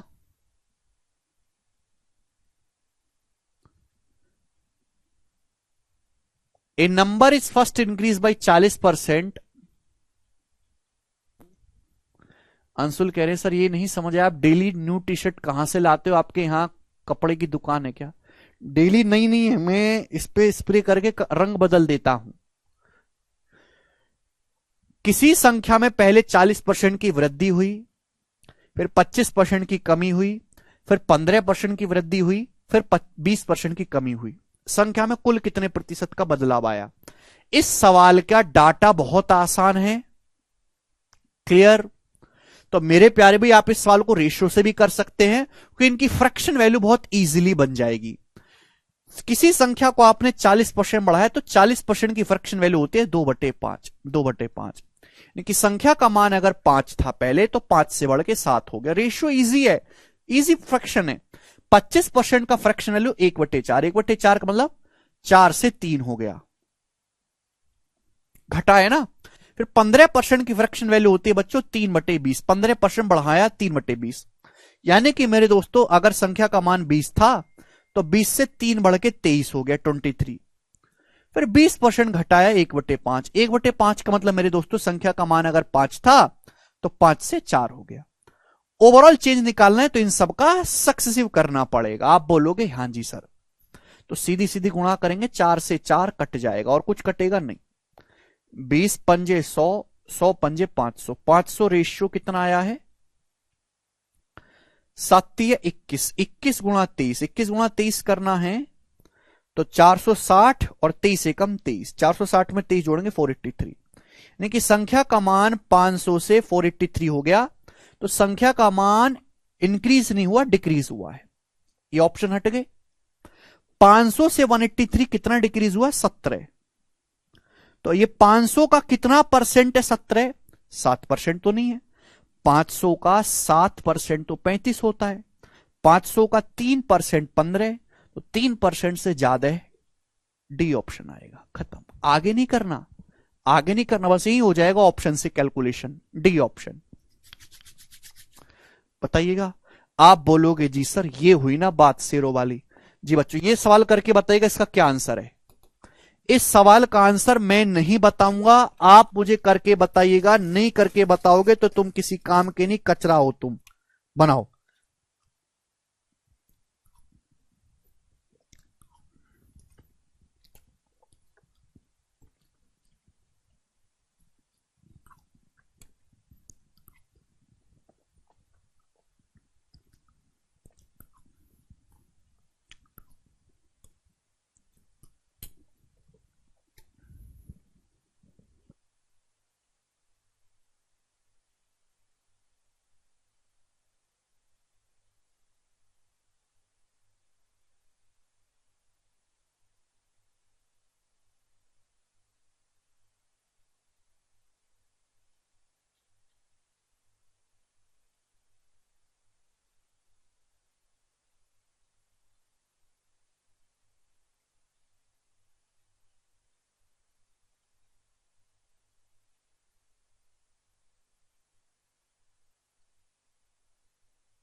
कोई ए बोल रहा है, कोई बी बोल रहा है।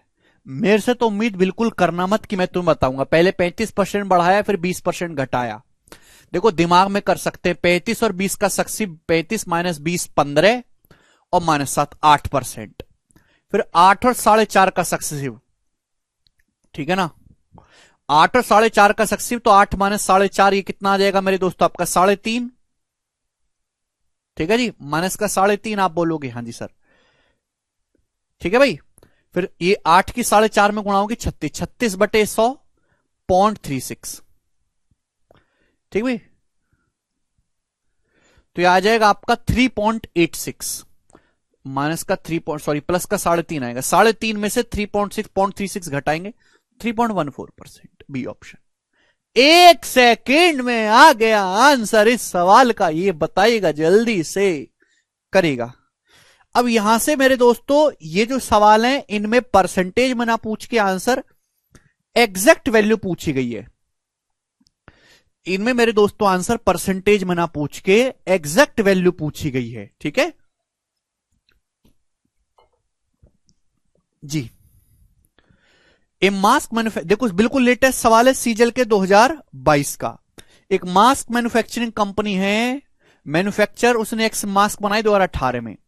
इसकी मैन्युफैक्चरिंग कैपेसिटी 2019 में 30% बढ़ गई, फर्दर इंक्रीज हुआ मैन्युफैक्चरिंग 15% 2020 में। 2021 में मशीनरी खराब हो गई है, तो मैन्युफैक्चरिंग डिक्लाइन होगी, कम होगी, जो है मशीनरी जो है कम काम के 40%। और the value of x, x का मान बताइए। यदि 179400 मास्क बनाए हैं कंपनी ने 2021 में, बताइएगा। तो देखिए इस सवाल में आपको फाइनल वैल्यू दी है।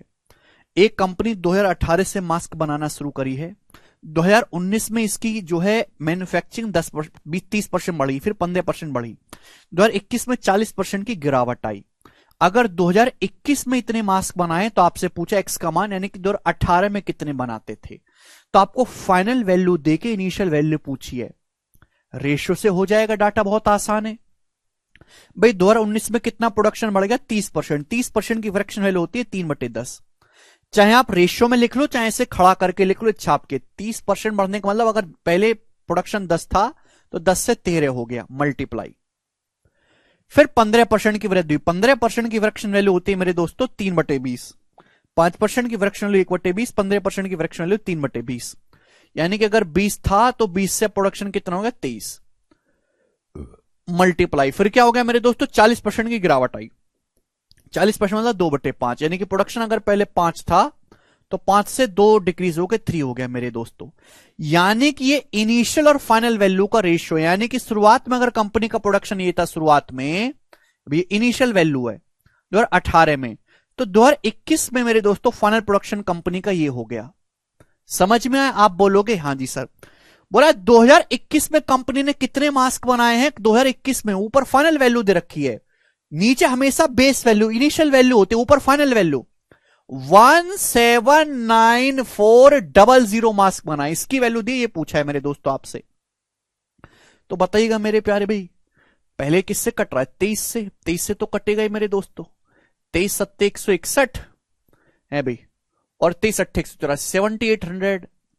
फिर 13 3 39, 39 दूने 78 होता है 200 बार, यानी कि 1 यूनिट की वैल्यू 200 आ गई, 200 गुना। ये कितना है 20 पंजे 100, 100 दूसरा 1000, 1000 की वैल्यू भी 200 गुना करेंगे, 1000 की वैल्यू भी 200 गुना करेंगे तो 2 लाख इस सवाल का आंसर आएगा, 2 lakh, C option. 2 lakh mask बनाए थे, खत्म। तो जरूरी नहीं कि हर बार परसेंटेज ही पूछा जाए, इस तरीके से भी आपसे कर सकते हैं, ठीक है। ये बताइएगा, बनाओ बच्चों।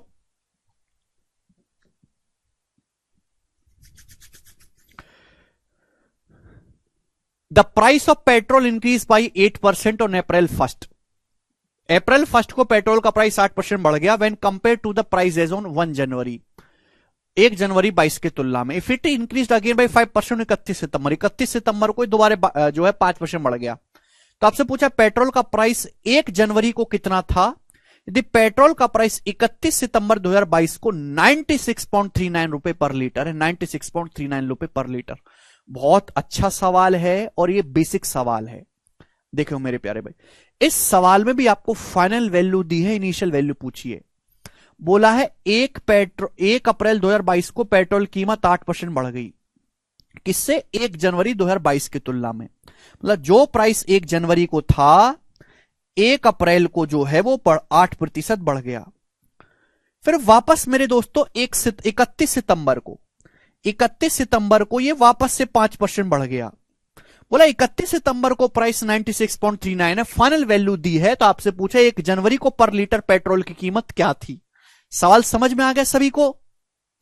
बोलो। 1 जनवरी 2022 को पेट्रोल की कीमत जो थी 1 अप्रैल 2022 को 8% बढ़ गई। फिर 31 सितंबर 2022 को जो कीमत है वो 1 अप्रैल से 5% बढ़ गई। 31 सितंबर 2022 को पेट्रोल की कीमत है 96.39 रुपए पर लीटर। तो बताओ 1 जनवरी को क्या थी? तो सक्सेसिव इंक्रीज तो हुआ है 8% और 5% का सक्सेसिव इंक्रीज तो हुआ है। आप इसको रेशियो से भी कर सकते हैं, फॉर्मूले से भी कर सकते हैं, इच्छा आपकी है। अभी आप बोलोगे हाँ जी सर, बताओ कैसे कर लें? जवाब दीजिएगा, यस सर नो जवाब दीजिएगा। जैसे आप बोलोगे मैं तो वैसे करके आपको बता दूंगा। अगर भैया 8%, 8 और 5 का सक्सेसिव भी निकाल सकते हैं मेरे दोस्तों, मुझे कोई परेशानी नहीं होगी। ठीक है ना? रेशियो से बताऊं कि फॉर्मूले से बताऊं? बता दो जल्दी से। रेशियो से बताऊं कि फॉर्मूले से बताऊं? मुझे बता रहे हो जल्दी से। तो आप कहोगे सर एक फॉर्मूला से बता देता हूं। भाई अगर पेट्रोल कीमत 8% और 5% बढ़ी है तो कितनी बढ़ गई? 8 + 5 13 प्लस 8 पंजे 40, 40/100.4, 13.4%। तो पेट्रोल की जो कीमत है वो 13.4% बढ़ गई है। पेट्रोल कीमत ओवरऑल कितनी बढ़ी? 8 और 5 का सक्सेसिव, 8 + 5 + 8 × 5/100। यानी कि पेट्रोल की कीमत अगर 1 जनवरी को 100% थी तो 100% से 13.4% बढ़ गई। यानी कि 100% से 13.4% बढ़ गई तो बढ़ के कितनी होगी? 113.4%। 100 को अगर 13.4% बढ़ाओगे तो बढ़ के 113.4% हो जाएगी। इसी की वैल्यू ही सवाल में 96.39 रुपीज दे रखी है। और आपसे क्या पूछा है? 100% की वैल्यू पूछी है, 100% की। ये है फॉर्मूले से कैलकुलेशन। 8 और 5 का जो सक्सेसिव होता है वो कितना होता है? 8 और 5 का सक्सेसिव होता है 13.4%। पेट्रोल कीमत अगर 1 जनवरी को 100% थी तो 100 से 13.4 बढ़ के कितनी हो गई है? 113.4% हो गई है। 113.4% की वैल्यु पूछी है, 100 दी है, 100% की वैल्यू पूछी है। बताओ तो कितनी बार जाएगा मेरे प्यारे भाई? 113 अट्ठे चला जाएगा मेरे प्यारे भाई। 8 बार तो जाना ही जाना है भाई। यूनिट डिजिट देखो 80 तो नहीं आने वाला। ठीक है, अगर यूनिट देखो, यूनिट डिजिट भी मैच कर सकता हूं, यूनिट डिजिट के हिसाब से 80 तो आएगा नहीं बिल्कुल भी। ठीक है, 80 का मतलब 8 बार है, ये 8 बार जाएगा ही नहीं। 86 गुना देखो 86 भी नहीं जाएगा कि 4 से 9, 6 बार नहीं जाएगा एंड में। 4 से 9 2 बार नहीं जाएगा एंड में। ये 85 ही हो सकता है इस सवाल का आंसर, और होगा ही नहीं मेरे प्यारे भाई, और कुछ होगा ही नहीं। ठीक है ना भाई? यहां पे जीरो, ठीक है भाई, यहां पे एक मेरे दोस्तों जीरो बढ़ा लेते हैं दशमलव से दशमलव। तो 1134 से भाग देंगे तो मेरे दोस्तों पहले कितनी बार जाएगा? 8 बार, फिर 5 बार। 10% की वैल्यू 8.5 है, 100% की वैल्यू 85 रुपए। ऑप्शन से कैलकुलेशन करूंगा केवल इकाई का अंक। भाई अगर मुझे 4 से 9 यूनिट डिजिट पे जाना है तो भाई ये 2 बार तो जाएगा नहीं, 4 दूनी तो 8 होता है यूनिट डिजिट, 4 6 24 होता है, नहीं जाएगा। यानी कि पूरा पूरा भाग नहीं गया होगा, मुझे दशमलव लेके हासिल लेना पड़ा होगा, यानी कि एंड में 5 बार गया होगा। ऐसे करते हैं। तो मैंने आपको बताया फॉर्मूले से। ये करेगा मेरे प्यारे, बताइएगा, करो। बोला है यदि किसी संख्या में पहले 15% की वृद्धि होती है फिर 15% की कमी होती है तो इसका परिणाम 782 होगा। ठीक, यदि उस संख्या में पहले 25% की कमी हो फिर 25% की वृद्धि हो फिर से 20% की कमी हो तो परिणामी संख्या ज्ञात करेगा। रिजल्टेंट नंबर क्या होगा? देखिएगा मेरे प्यारे भाई, इस सवाल के ऑप्शंस काफी ज्यादा दूर दूर हैं, तो आप इस सवाल की कैलकुलेशन एग्जैक्ट ना करके अप्रोक्स भी कर सकते हो, बट मैं आपको एग्जैक्ट ही करके बता दे रहा हूं। ठीक है, इस सवाल को सॉल्व करने के लिए पहले आपको संख्या निकालनी है। एक संख्या को पहले 15% बढ़ाया फिर 15% घटाया, 15% बढ़ाया, 15% घटाया, इसका मतलब मेरे दोस्तों संख्या में कितना चेंज आया है? 15 स्क्वायर बटे 100, वो संख्या 2.25% डिक्रीज हो जाएगी, 2.25% डिक्रीज हो गई। अगर किसी संख्या को x% बढ़ाते हो फिर x% ही घटा, तो जितने परसेंट से बढ़ाया उतने ही परसेंटेज से घटाए, तो संख्या में हमेशा x² का डिक्रीज होगा। ये 2.25% का क्या मतलब है? 2.25 का मतलब होता है 9/4, 9/4%। आप बोलोगे हां जी सर, कि 2 और 0.25 का मतलब होता है 1/4। 9/4% की फ्रैक्शन वैल्यू 9/400, तो इसकी फ्रैक्शन वैल्यू है 9/400। आप बोलोगे हां जी सर, यानी कि संख्या का अगर इनिशियल वैल्यू 400 था तो 400 से 9 घट गया। अगर संख्या का इनिशियल मान 400 था, इनिशियल वैल्यू 400, तो 400 से 9 डिक्रीज होके संख्या की वैल्यू 391 रह गई है। 400 माइनस 9 391, वैल्यू क्या होगी संख्या की? 782। देखो 391 का दुगुना है, तो ये भी 400 का दुगुना होगा 800, यानी कि संख्या 800 आ गई। मैंने संख्या का मान निकाली 800। अब बोला इस संख्या को 25% कम किया गया। 25% कम, 25% की फ्रैक्शन वैल्यू होता है 1/4। 1/4 कम करोगे, मल्टीप्लाइंग फैक्टर 3/4। फिर 25% बढ़ाया, 25% बढ़ाने का मतलब 1/4, मल्टीप्लाइंग फैक्टर क्या आएगा? 1/4 बढ़ाओगे तो मल्टीप्लाइंग फैक्टर 5/4। फिर 20% कमी की, 20% की फ्रैक्शन वैल्यू 1/5, 1/5 कम करोगे तो मल्टीप्लाइंग फैक्टर 4/5, कट गया, ये आ गया 600। यानी कि संख्या की फाइनल वैल्यू जो वो 600 हो जाएगी। तो पहले आपको संख्या निकालनी पड़ेगी। ठीक है जी, आप बोलोगे हां जी सर, कोई तकलीफ नहीं, कंसेप्ट बहुत धीरे बताए हैं मैंने। सवाल मेरे प्यारे भाई मैं आपको फास्ट फॉरवर्ड वे में ही बताऊंगा। जी बताइएगा इस सवाल का क्या आंसर है, कौन करेगा? बताइएगा बच्चों इस सवाल को, बहुत प्यारा सवाल है। एक मोटरसाइकिल की कीमत हर साल 4% घट जाती है, हर साल। तो आपसे पूछा इस मोटरसाइकिल की कीमत 2 साल के बाद क्या होगी? यदि प्रेजेंट वैल्यू 75,000 है। अब यहां से अगली वैरायटी आ गई। अगली वैरायटी, दो ही वैरायटी बनती है, या तो आपको इनिशियल देके फाइनल वैल्यू पूछेगा, इनिशियल दे देगा फाइनल पूछ लेगा, आपको फाइनल देके इनिशियल वैल्यू पूछ लेगा। और ये आप रेशियो से भी कर सकते हैं, मल्टीप्लाइंग फैक्टर से, इच्छा आपकी है। मोटरसाइकिल की कीमत हर साल 4% कम हो जाती है। मोटरसाइकिल की प्रेजेंट कीमत कितनी है? 75,000 रुपए, 75,000 रुपए मोटरसाइकिल की प्रेजेंट वैल्यू है। पूछा 2 साल बाद मोटरसाइकिल कीमत क्या होगी? मोटरसाइकिल की कीमत हर साल 4% कम हो जाती है, 4%। तो मल्टीप्लाइंग फैक्टर कितना आएगा? 96%, यानी कि 0.96। आप बोलोगे हाँ जी सर, ये बहुत इंपॉर्टेंट कंसेप्ट समझा रहा हूं आपको, बहुत इंपॉर्टेंट कंसेप्ट। यानी कि अगर मोटरसाइकिल कीमत 75,000 है, आप मोटरसाइकिल कीमत 4% आप घटाओगे तो 96% रह जाएगी। 96% का मतलब होता है 96/100, 0.96 हो जाएगी। ये मोटरसाइकिल की कीमत होगी 1 साल के बाद, ये कीमत होगी। आप बोलोगे हद सर, आपसे पूछा 2 साल के बाद, तो मल्टीप्लाइंग फैक्टर की मोटरसाइकिल कीमत 1 साल के बाद है। इसको और 4% डिक्रीज करना है, दोनों साल लगातार 4% डिक्रीज करना है, तो फिर 0.96 रह जाएगी। 4% कम करना है, किसी भी संख्या को 4% कम करोगे 100%, तो 96% रह जाएगी, 0.96। तो 0.96 2 बार हो गया, 0.96 का स्क्वायर। बात को समझे? आप बोलोगे हाँ जी सर समझ गया। तो बच्चों लॉजिक ये बनता है, मेरी इस बात को ध्यान से गौर करिएगा, फरमाइएगा। लॉजिक ये बनता है कि भाई साहब जब भी ऐसा सवाल आएगा, आपसे 2 साल बाद कीमत पूछिए तो मल्टीप्लाइंग फैक्टर की पावर 2 होगी, 3 साल बाद पूछिए मल्टीप्लाइंग फैक्टर की पावर 3, 4 साल बाद पूछिए मल्टीप्लाइंग फैक्टर की पावर 4। मैं आपसे कहता हूं कि आपके पास एक स्कूटर की कीमत है ₹P, स्कूटर कीमत ₹P, स्कूटर की कीमत हर साल 10% कम हो जाती है, हर साल 10%। तो आप मुझे बताओ स्कूटर कीमत 3 साल बाद क्या होगी? 3 साल बाद बताओ क्या होगी स्कूटर कीमत 3 साल बाद? आप बताइएगा। 10% कम होने का मतलब मल्टीप्लाइंग फैक्टर 90%। अगर किसी स्कूटर कीमत हर साल 10% कम हो जाती है तो 90% रह जाती है। 90% का मतलब 0.9, मतलब अगर स्कूटर ₹P का है तो 1 साल बाद इतने का होगा, 3 साल बाद क्या है? 0.9 गुणा 0.9 गुणा 0.9, 3 बार गुणा करना पड़ेगा, तो मल्टीप्लाइंग फैक्टर की भी पावर 3 आ जाएगा, यानी कि 0.729p। आप बोलोगे हां जी सर समझे, इतनी सी बात है बच्चों, ठीक है ना। पी रुपए है, हर साल अगर 10% डिक्रीज हो रही है तो 3 साल बाद जो है कीमत इतनी रह जाएगी।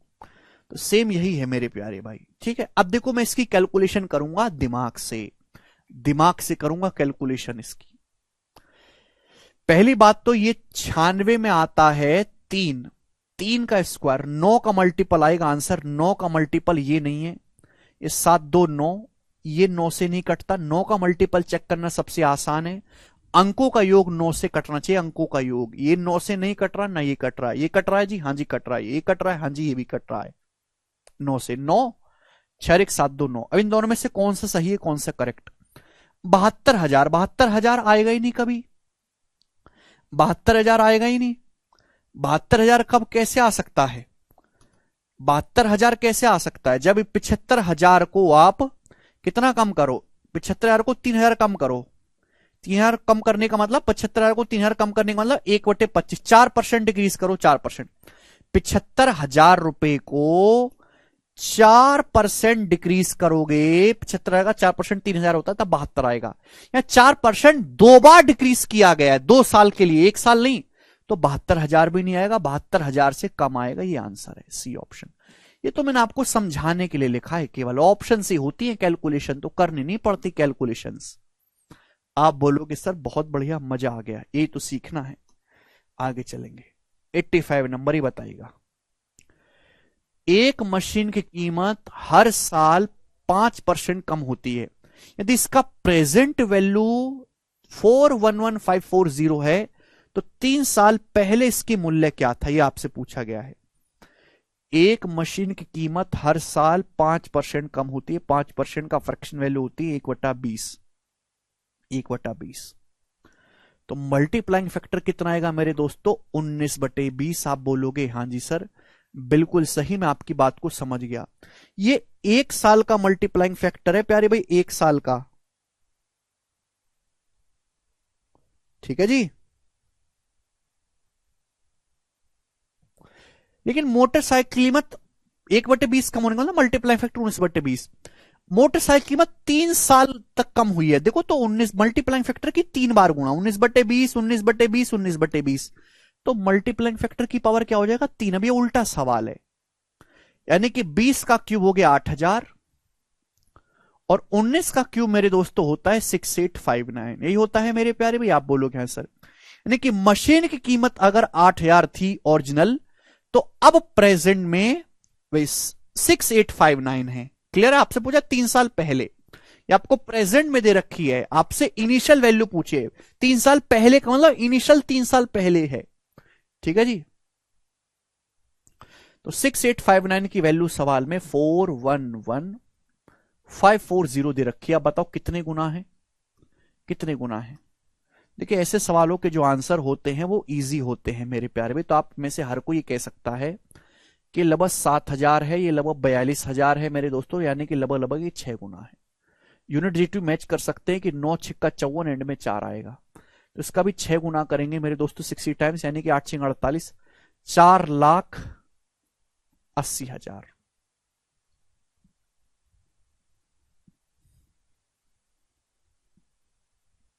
D option.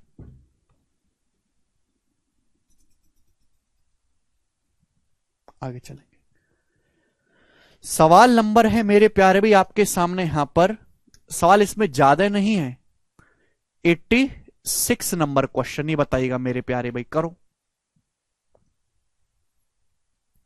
बोलो। बोला है एक शहर की आबादी हर साल की शुरुआत में 4% बढ़ जाती है। यदि 1 जनवरी 2001 को शहर की जनसंख्या थी 5 लाख, 5 2 2 4 और 1 5, ये 5 लाख, तो 1 जनवरी 2004 को यह कितनी होगी बताइएगा। एक शहर की आबादी हर साल की शुरुआत में 4% बढ़ जाती है। सवाल में बोला है कि अगर 1 जनवरी 2001 को 5 लाख थी तो 1 जनवरी 2004 को क्या होगी। इनिशियल वैल्यू दी है, फाइनल वैल्यू पूछी है, कोई दिक्कत नहीं भाई। 2001 से लेके 2004 के बीच में 3 साल का गैप है। 1 जनवरी 2001 से लेके 1 जनवरी 2004 तक जाओगे तो 3 साल का गैप है। यानी कि एक शहर की आबादी हर साल 4% बढ़ती है। 4% बढ़ने का मतलब 104% हो जाना, मल्टीप्लाइंग फैक्टर 1.04। अगर अभी आबादी 5 लाख है तो 3 साल बाद क्या होगी? तो 3 साल बाद होगी मेरे दोस्तों मल्टीप्लाइंग फैक्टर की पावर 3। ये 3 साल बाद हो जाएगी मेरे प्यारे भाई। ठीक है, आप बोलोगे हाँ जी सर, मुझे ये कैलकुलेट करना है, बताइए कैलकुलेशन करके क्या आएगा जल्दी से। पहली बात तो 1.04 में होता है 13 छुपा हुआ, 13 अट्ठे 104, 13 छुपा हुआ होगा तो आंसर 13 का मल्टीपल आएगा। 13 का मल्टीपल चेक करना है। एक बात बताओ कि अगर आबादी हर साल 4% बढ़ रही है, 4%, तो अगर अभी 5 लाख है तो बाद में तो 5 लाख से ज्यादा होनी चाहिए। आंसर हो ही नहीं सकता, ये आंसर संभव ही नहीं। अगर आबादी 5 लाख है, हर साल 4% बढ़ रही है, 2001 में 5 लाख है तो 2004 में 5 लाख से ज्यादा होगी, उत्तर नहीं होगा। अभी देखो ये ऑप्शन कितनी दूर दूर है, ये देखो ये वाला और ये वाला, ये कितनी, ये तो दोनों चलो 56 है, ये देखो 65 कैसे। अगर एक शहर की आबादी पहले साल 4% बढ़ी, दूसरे साल 4% बढ़ी, तीसरे साल 4% बढ़ी, तो 4-4-4 का जब आप सक्सेसिव निकालोगे तो लगभग 4-4-4 का सक्सेसिव लगभग 12% आएगा। अरे 12 नहीं तो 13 आ जाएगा। सक्सेसिव का मतलब होता है तीनों को जोड़ो, फिर 2-2 की गुणा बटे 100, फिर तीनों की गुणा बटे 10। 4-4-4 का सक्सेसिव तीनों को जोड़ेंगे 12% से हल्का सा ज्यादा आएगा। सक्सेसिव मतलब जोड़ने से हल्का सा ज्यादा आता है। तो 5 लाख को 13% भी बढ़ाओगे तो 65,000 बढ़नी चाहिए। ये 65, ये तो 5 लाख को अगर आप 13% भी बढ़ाओगे, 13%, तो ये नहीं होगी मेरे दोस्तों, 6.5 लाख नहीं पहुंचेगी आबादी। ये ऑप्शन भी नहीं है। तो इन दोनों ऑप्शन में से कोई एक सही है। या तो ये ऑप्शन सही है, ये दोनों तो चेक ही नहीं करूंगा मैं, देखते ही हटा दिया। अब मुझे देखना है 13 का मल्टीपल। 13 का मल्टीपल इनमें से कौन सा ऑप्शन है, क्योंकि 104 में 104 होता है, 13 अट्ठे 104, 13 से कटने वाला नंबर होगा ही। अब 13 का नियम ये कहता है कि 2-2 का पेयर बना, 3-3 का पेयर बना के डिफरेंस लो, डिफरेंस लेंगे तो आएगा 130। 3-3 का पेयर बना के डिफरेंस लीजिए, ये 130 है, ये डिफरेंस 13 से कट रहा है, नंबर 13 से कटेगा। क्या नंबर 13 से कट रहा है? ये आएगा जी 332। 13 दूनी 26, नहीं ये नंबर 13 से नहीं कट रहा, तो आंसर है ए ऑप्शन। खत्म, 1 सेकंड में सवाल सॉल्व। कोई कैलकुलेशन नहीं करना, कुछ नहीं करना। समझ में आया? ये नंबर सिस्टम में आपको मैं सिखाऊंगा 13 का डिविजिबिलिटी रूल जल्दी से, अदरवाइज आप इनकी कैलकुलेशन करो पागल हो जाओगे कैलकुलेशन करते टाइम। आगे चलेंगे, नेक्स्ट सवाल है आपके सामने मेरे दोस्तों। यहां पर कहां गया जी सवाल आपके सामने? 85 हो गया, 86 हो गया, 87 ही बताइएगा जल्दी से, बताओ।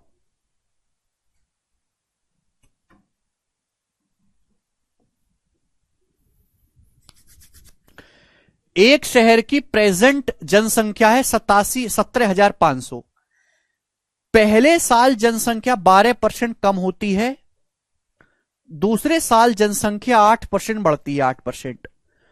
2 साल बाद जनसंख्या बताइए, 2 साल बाद। अब इसके करने के 2 तरीके हैं, इस सवाल को करने के 2 तरीके। पहला तरीका कि अगर एक शहर की प्रेजेंट जनसंख्या 17,500 है, प्रेजेंट में पहले साल 12% कम होती है, 12% कम करोगे तो मल्टीप्लाइंग फैक्टर क्या आएगा? 88%, 0.88। अगर किसी संख्या को 12% कम करोगे, 100 से 12 कम करोगे तो 88% रह जाएगी, 0.88। फिर मल्टीप्लाई, अगर किसी संख्या को 8% बढ़ाओगे भैया तो मल्टीप्लाइंग फैक्टर क्या आएगा? 108%, 1.08, 108%, 1.08। आप बोलोगे हाँ जी सर। तो मुझे फाइनल इस कैलकुलेशन को करना है, ये कैलकुलेशन आपका फाइनल आंसर होगा। ठीक है, अब मेरे प्यारे भाई ध्यान से समझिएगा, ध्यान से। दशमलव से 2 जीरो तो हट गया, वैसे भी 88 में छुपा होता है 11। 88 में क्या छुपा हो रहा है? 11।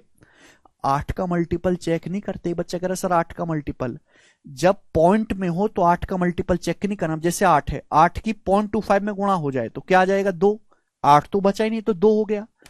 8 की 0.5 में गुणा हो जाए क्या हो जाएगा 4, 8 तो बचा ही नहीं 4 हो गया। तो 8 का मल्टीपल नहीं, 11 प्राइम नंबर का, 11 का, 13 का, 17 का जो है ना, ये कभी गायब नहीं होते। 3, 7, 11, 13, 17, 19, 21, 37, ये खतरनाक नंबर है, हमेशा रहते हैं चाहे किसी में गुणा होती रहे।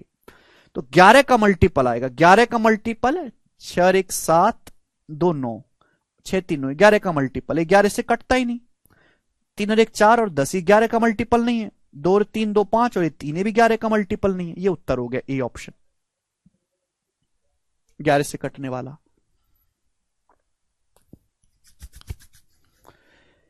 ये हो गया जी तरीका इसको करने का, तरीका नंबर 1, 11 से कटने वाला। दूसरा तरीका यह है कि आप यहां पे एंड में जीरो आएगा ही नहीं। भाई यहां पे दशमलव से 2 जीरो उड़ चुकी हैं, अब ये 2 दशमलव हैं, ये 2 यहां पे दशमलव के बाद 2 डिजिट है, इसको कौन बैलेंस करेगा। 175 का मतलब होता है 25 सत्ते, तो 25 की जब 1.08 में मल्टीप्लाई होगी तो ये दशमलव हटेगा, यानी कि एंड में जीरो अब आएगा ही नहीं। तो एंड में जब जीरो आएगा ही नहीं, क्योंकि कोई यहां पे 5 बचा ही नहीं, तो एंड में 2 आना चाहिए, ये उत्तर होगा। एंड में जीरो आएगा ही नहीं इस कैलकुलेशन के, कि दशमलव है ही नहीं, जीरो है ही नहीं। दूसरा तरीका, 9 का मल्टीपल भी चेक कर सकते हैं, बहुत अच्छी बात है 9 का मल्टीपल। दूसरा तरीका कि एक शहर की जनसंख्या है 17,500, ठीक मान ली आपकी बात, पहले साल 12% कम हुई, दूसरे साल 8% बढ़ी, तो कितना चेंज आया जवाब दीजिएगा। एक्स और वाई का सक्सेसिव होता है एक्स प्लस वाई, ऑप्शन बहुत दूर दूर है ना, अब दूर दूर अप्रोक्स कैलकुलेशन करते हैं। X plus Y plus X Y बटे 100, 12 और 8 -4 और 12 8 96, यह आया लगभग माइनस का 4.96, यही आएगा। -12 और 8 का सक्सेसिव यही आएगा, -12 + 8 -4 और 12 8 96, 96 बटे 100, 96 बटे 100 आएगा मेरे दोस्तों 0.96। तो ये आया 4.96, 4.96 का मतलब लगभग 5%, अप्रोक्स 5%। तो 17,500 को लगभग 5% घटाना है। 2 साल में जनसंख्या लगभग 5% घटी है, तो आंसर 17,500 से तो कम ही आएगा ना, ये उत्तर हो ही नहीं सकते, कम ही आएगा आंसर, पॉसिबल ही नहीं है। 17,500 का 5%, अगर मैं इसको 17,000 भी मान लूं तो 17 पंजे 85, लगभग 9,000 रुपए होगा, 900 होगा, 900। अगर इसको 18,000 भी मान लें, क्योंकि ऑप्शन बहुत दूर दूर है, 18,000 का 5% 900 होता है। अगर इसको 900 घटाओगे 17,500 में से 900, तो आंसर 16,000 में रहेगा, 15,000 में पहुंचेगा ही नहीं, आंसर 16,000 समथिंग रहेगा, ये आंसर है ए ऑप्शन। ये तरीका होता है अप्रोक्स कैलकुलेशन का। अरे गधो समझ में आया? तो आपके पास ये तरीके सीखने, गुणा तो कभी करनी ही नहीं, मैं आपको इतने सारे सवाल करवाऊंगा, एक भी सवाल में गुणा नहीं करनी पड़ेगी, ना कैलकुलेशन करनी पड़ेगी, केवल ऑप्शन का इस्तेमाल करके हम सवाल करेंगे। कभी अप्रोक्स से करेंगे, जैसे ऑप्शन बहुत दूर दूर है तो अप्रोक्स से भी किया जा सकता है, ऑप्शन बहुत नजदीक होते तो मल्टीपल चेक कर लेते। समझ में आया? आप बोलोगे हां जी सर आया है, ठीक है। आगे के सवाल अब खुद से करने की कोशिश करेगा ये जनसंख्या वाले, ठीक है जी दोस्त, चलो बाय।